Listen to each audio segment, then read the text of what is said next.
introduction. All of us are aware about the current controversy about the Commonwealth Games.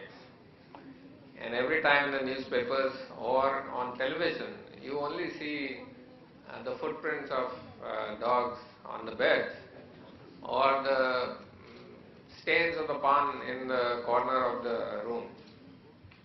But is that a myth or is that the true picture? Many of you will have got an email that shows a photograph of two cell phones with an egg in the middle. And it says that if the two cell phones are kept functioning, then you will have a hard-boiled egg after a few minutes. Now I don't know about the Commonwealth Games because I have not been there, but I definitely know that these two cell phones can never boil the egg. I have tried it, believe me. It doesn't happen like that.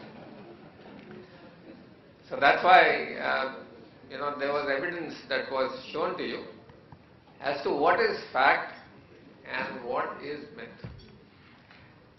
I have been using a cell phone for the last 9 years personally. I remember the first time I started using the cell phone, it was this big and it was considered as small. And at that time I used to pay 18 rupees per minute. Can you imagine that in today's time? That was the time that happened 9 years ago. And I'm still alive, well, speaking to you right here. As an oncologist, my main professional career is in treating cancer patients. And since there was a controversy about brain tumors, let me just share some background on that. So in the brain, if there is a tumor, it could be cancerous or non-cancerous. If it's non-cancerous, it's known as a meningioma. If it's cancerous, it's known as a glioma. And the glioma has various grades from low grade to high grade. And among the high grade gliomas, the median survival for inoperable patients is a few months. So if the tumor develops today in me and if it is not detected in the next few months, then it grows so rapidly that in less than 6 months from the beginning I would be dead. So that is the rapidity with which it grows. Now let us look at the percentage or the incidence of brain tumors in our country over the last 10 years. That means before and after the cell became operational. And as you know, in 2010, they have just shared with us that there are more than 600 million cell phone users. I have tried to look at all population-based registries, I have tried to look at all hospital-based registries, and the incidence of brain tumors has not changed one bit. I think that is a significant addendum to the proof that already exists, that there is no increase in cancer in general and brain tumors in particular. If you look at the spectrum, as was mentioned, at the very high end of the spectrum is X-rays and radiation therapy. Now I am very familiar with radiation therapy because we use that on a day-to-day basis to treat patients. And we use that to burn cancer. Okay. Now if it was going to cause cancer, how will we use it to burn cancer?